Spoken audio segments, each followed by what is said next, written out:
श्रीमद् रामानंदाचार्य जी महाराज, बहुत ध्यान से सुनिएगा, ये विश्वास की करने वाली एक कथा है, बहुत ध्यान से सुनना। रामानंदाचार्य जी महाराज सब लोग जानते हैं, रामानंद संप्रदाय के आचार्य। वे जब अपने बाल्यकाल में थे, उनके साथ एक बड़ी सुखद घटना हुई। एक गांव में एक महात्मा आए और वे महात्मा आकर के नाम की महिमा सुना रहे थे। बहुत सावधानी से सुनना सब लोग। नाम महिमा सुनते सुनते श्री रामानंदाचार्य जी महाराज तब अपने पूर्व नाम में और एवं पूर्व भाव में थे, घर गृहस्थी सब परिवार के संग थे। तो आपने खड़े होकर के महाराज जी से कहा, बोले महाराज जी, अच्छी बात है कि आप कह रहे हैं नाम गाना चाहिए, नाम उच्चारण करना चाहिए, नाम जप करना चाहिए, पर नाम हमको रोटी थोड़ी खवा देगा। जीवन जीने के लिए कर्म तो करना पड़ेगा ना हमको। नाम से पेट थोड़ी भर जाएगा हमारा, नाम से जीवन थोड़ी निकल जाएगा हमारा पूरा। तो जो आचार्य मंच पर बैठे थे वो बोले भैया, अगर पूर्ण विश्वास करो तो नाम पेट भी भर देगा। तो रामानंदाचार्य जी थोड़े छोटे बालक, तो थोड़ा उनमें हट तो था ही। तो आप श्री ने कहा ठीक है, तो फिर ठीक है, मैं अब कुछ नहीं खाऊंगा, केवल राम राम जपूंगा, देखता हूं राम जी मेरा कैसे पेट भरते हैं। और गांव से दूर चले गए। गांव से दूर एक नदी के किनारे एक विशाल वटवृक्ष था। उस वटवृक्ष के नीचे जाकर के बैठ गए और राम राम राम राम राम राम राम राम राम राम राम राम जपने लगे। तभी आपने देखा कि नदी के किनारे कुछ लोग विचरण कर रहे हैं। तो आपके मन में भाव आया कि हो सकता है कि मुझे साधु महात्मा कुछ संत समझ के ये लोग खाने पीने दे जाएंगे मुझको, इसलिए आपने सोचा नीचे बैठना उचित नहीं, पेड़ के ऊपर बैठ जाता हूं। पेड़ के ऊपर बैठ गए। कुछ नहीं, बस गांव के लोगों से कह के आए थे, राम जी अगर पेट भर देंगे तो मैं पूरा जीवन राम नाम में ही निकाल दूंगा। राम राम राम राम राम राम पेड़ पे बैठ के जपने लगे। तभी क्या हुआ, कुछ यात्री लोग वहां से निकल रहे थे। उन्होंने देखा विशाल वटवृक्ष है, बढ़िया छांव है, सुबह के हम लोग चले, कुछ पाया है नहीं हमने अभी तक, इस वृक्ष के नीचे ही बैठ जाते हैं और यहीं कुछ पा लेते हैं प्रसादी। उस वृक्ष के नीचे सब लोग बैठ गए, अपनी पोटली वोटली सब खोल दी उन्होंने और सब नदी में स्नान करने लगे, आचमन करने लगे। बोले सब लोग यहीं प्रसाद पा लेते हैं। प्रसाद पाने बैठ ही रहे थे, इतने में ही उस जंगल का एक डाकू आ गया। डाकू के आते ही महाराज उसके घोड़ों को आते देख, उनके हाथों में सब औजार और वो सब लगे थे मारने के, उन सबको देख करके वो सबरे अपनो सामान वामान सब छोड़ छाड़ के वहां से भाग गए। डाकू आया पूरी सेना के साथ, उसने कहा हाँ भाई सुनो, ये सब माल यहां पर पड़ा है, इसमें से देखो हमारे उपयोग की क्या वस्तु है। सब खोल खाल करके देखा, उसमें थोड़ा बहुत कुछ धन मिला, धन सब रख लिया। तभी उनमें से एक बोला, बोले महाराज थोड़ा बहुत ही धन मिला पर भोजन सामग्री खूब बढ़िया है, खूब सारा भोजन है, आपकी आज्ञा हो तो हम सब लोग यहीं आज प्रसाद पालें, बनाना नहीं पड़ेगा, खूब बढ़िया बढ़िया प्रसादी है, इसी को ही पा लेते हैं। ऊपर बैठे रामानंदाचार्य जी सब देख रहे थे, राम राम राम राम जप रहे थे। डाकू जो उनका सरदार था बोले हाँ सही है, यहीं पे कर लेते हैं। सब नीचे आ गए। जैसे ही प्रसाद पाने के लिए बैठे, पता नहीं कैसे जो सरदार था डाकुओं का, उसकी दृष्टि पड़ी ऊपर, और जैसे ही उसने ऊपर देखा तो रामानंदाचार्य बालक बैठे थे। बोले रुक जा कुछ मत खाना, इसमें से इसमें जहर मिला है।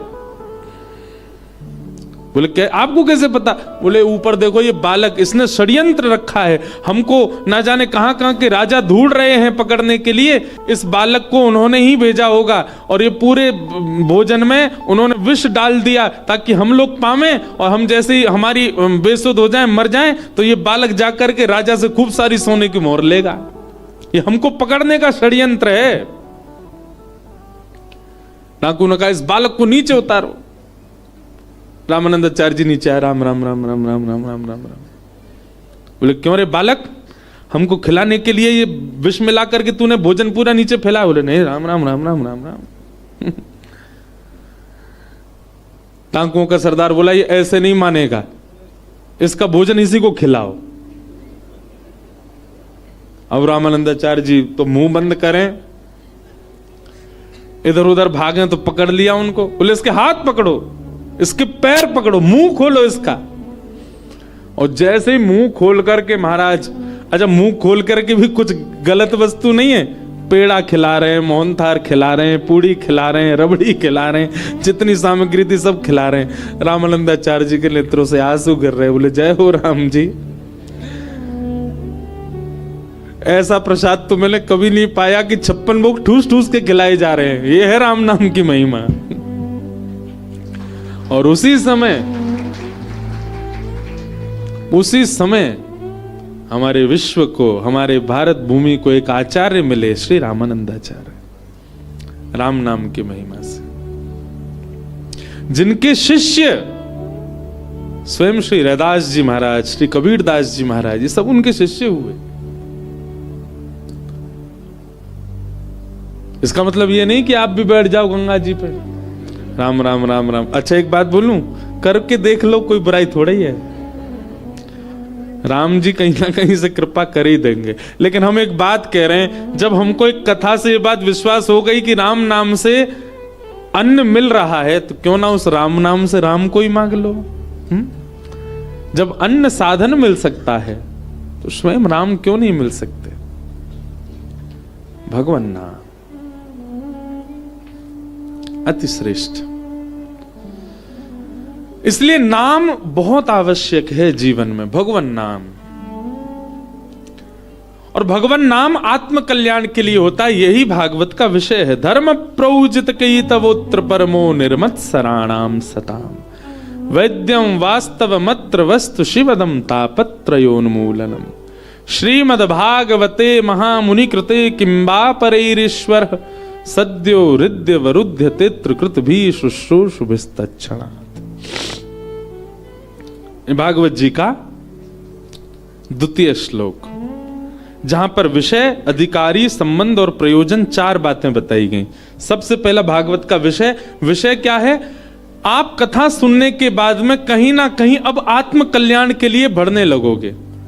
अभी तक आपकी स्थिति क्या है? कहीं ना कहीं आप देह की पुष्टि का भाव रखते हैं, ऐसा खाऊं जिससे देह पनपे, ऐसा कुछ करूं जिससे मेरे देह को सुख मिले, ऐसा कुछ करूं जिससे मेरा देह प्रबल हो, धनवान हो, संपत्तिवान हो। ऐसी ऐसी इच्छाएं जब देह के लिए आती हैं, तब तक आप धर्म कर रहे हो। लेकिन जिस दिन आपके मन में भाव आ जाता है भाई देह तो नश्वर है, इसके भीतर विराजमान जो आत्मा है उसका उद्धार करना है मुझको, और देह का माध्यम लेना है, उसी दिन आप परम धर्म करने लग जाते हो। अभी हमारी स्थिति क्या है? आंखों से ऐसा देखूं जिससे आंखों को सुख मिले। पर परम धर्म करने वाली की स्थिति क्या हो जाती? आंखों से उसको देखूं जिससे आत्मा की संतुष्टि हो। संसारी व्यक्ति क्या? ऐसा सुनूं जिससे मैं एंटरटेनमेंट हूं, जिससे मेरा मनोरंजन हो। लेकिन आध्यात्मिक व्यक्ति क्या कहता है? ऐसा सुनूं जिससे मेरा आत्मचिंतन हो। संसारी व्यक्ति ऐसा खाऊं जिससे मेरी जीव को सुख मिले, और आध्यात्मिक व्यक्ति ऐसा खाऊं जिससे मेरा और भजन बढ़े। वजन नहीं, भजन।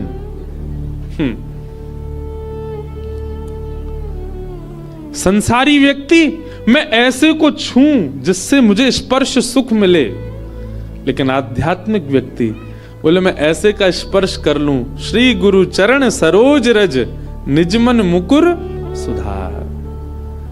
श्री गुरुदेव के चरणारविंदों का स्पर्श करूं, वैष्णवों के चरणारविंदों का स्पर्श करूं, महज्जनों के चरणारविंदों का स्पर्श करूं।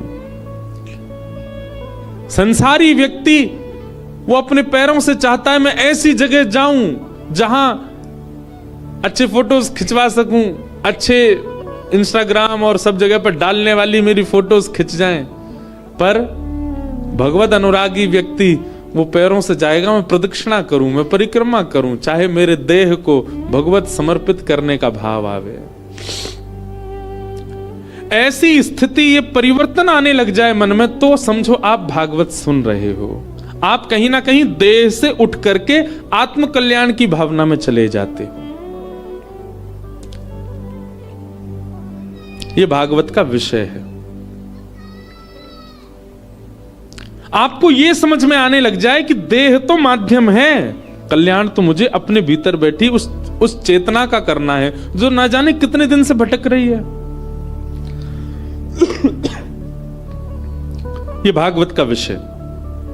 दूसरी बात, भागवत का अधिकारी कौन है? इस पूरी योजना में कौन आ सकता है जिसके अंदर आत्म कल्याण की इच्छा प्रकट हो जाए, देह से परे को हो जाए?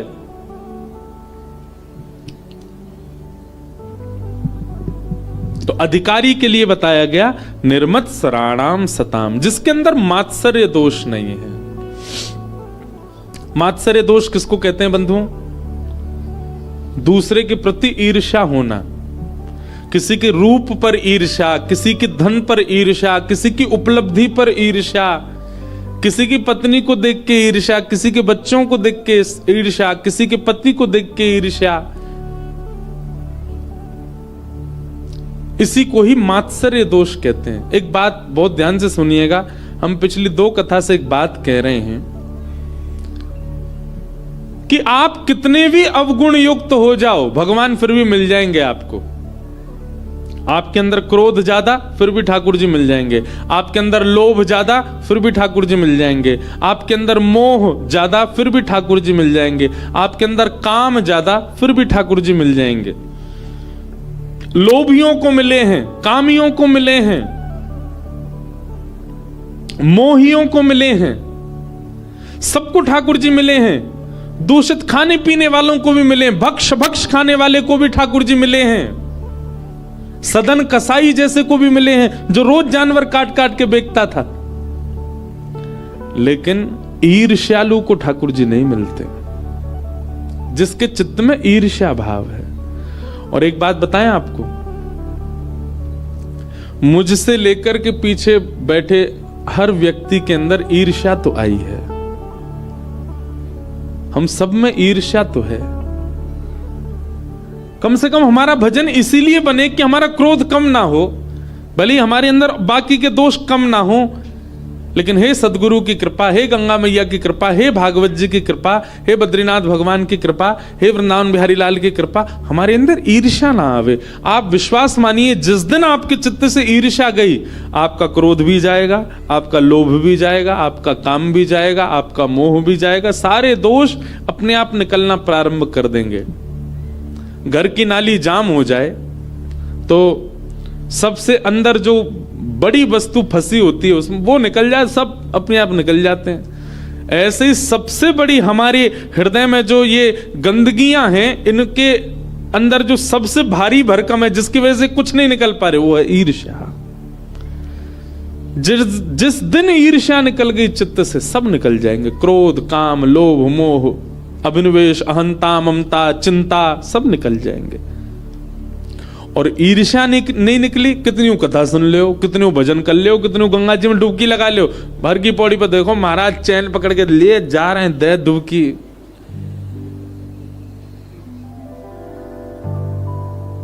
दो चार तो बह गए, चैन नहीं छोड़ रहे, दे डुबकी। नाना नानी रह गए भाई, कितनी डुबकी लगाओ भैया। मछली तो जन्म ही गंगा जी में लेती है। आप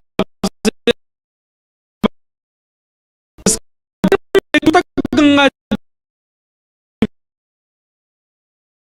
तो श्वास भी वही, उसका तो भोजन भी वही। डुबकियों से काम चल रहा होता तो सारी मछली वैकुंठ जा रही होती गंगा जी की। एक बात कहें, कई लोग शायद हो सकता खुश हो जाएं इस बात को, गंगा जी के स्नान से ज्यादा शास्त्राज्ञा कहते हैं गंगा तब दर्शनात् मुक्ति। गंगा जी का दर्शन कर लो बस, उसी से ही मुक्ति हो जाती है। खुश है गए कई लोग। कई अनकेन ने कह रखी होगी यार एक डुबकी तो लगावेंगे 7 दिनों में। लेकिन अब कह रहे हैं, बोले महाराज जी कह रहे दर्शन से ही काम चल जाएगा। लेकिन एक बात कहें, ऋषिकेश से आगे की जो गंगा है ना, उनके दर्शन से काम चलेगा, यहां तो नहाना ही पड़ेगा। क्यों? ऋषिकेश से आगे की जो गंगा है उसमें अगर कूदवे गए तो फिर पता ही नहीं चलेंगे, सीधे गंगा सागर में मिलोगे फिर तो। स्नान का अपना महत्व है कि गंगे गंगे तियो ब्रूयात यो जनानाम सतैरपि